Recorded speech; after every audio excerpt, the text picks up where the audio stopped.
Masama mga ka-friends, Scooter Rider here, taning ako. At meron din ako dito yung si Sir, yung na-Xiaomi release ng X-Town City 125. At yun nga, ang nilabas ng Kymco Philippines last year is yung Kymco X-Town City 300 saka yung Downtown 350 CCS, and hopefully mag-landed din sa atin itong scooter na to kasi unique din itong scooter na to sa mga ibang brand. At panoorin nyo yung video and hopefully mag-landed din siya.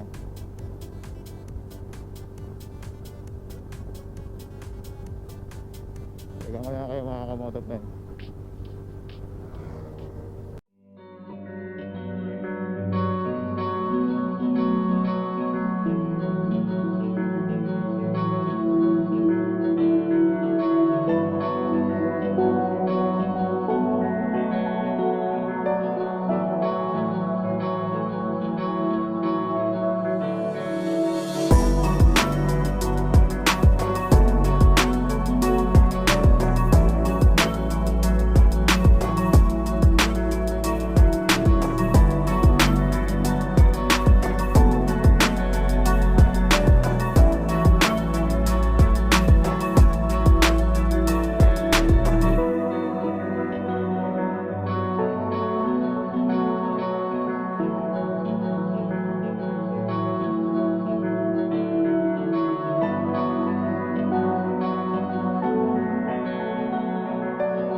Nagbabalik at hopefully napanood din nyo, napagandang scooter din to, kaiba sa lahat. At siguro hindi na ako nag-email sa Kymco ulit, baka makalitan na sa akin, parang isasabay na lang siguro. Ano ko lang naman din,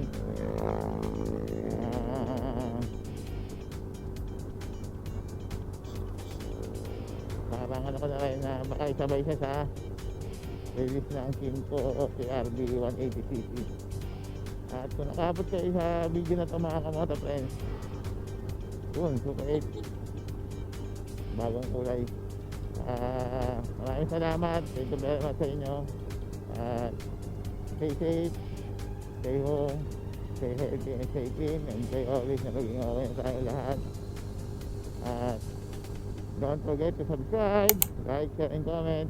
Kaya may katanungan kayo, try kong sagutin yan sa aking mga kaya, sa best of my knowledge.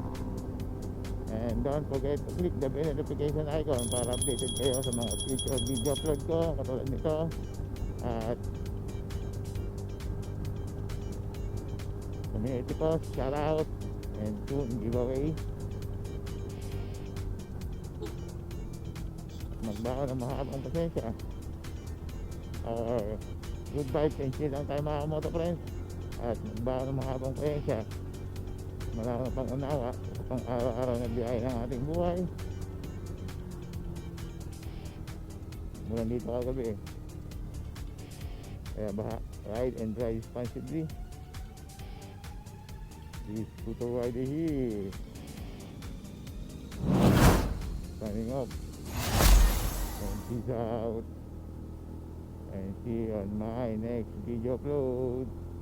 Bada bing bada boom.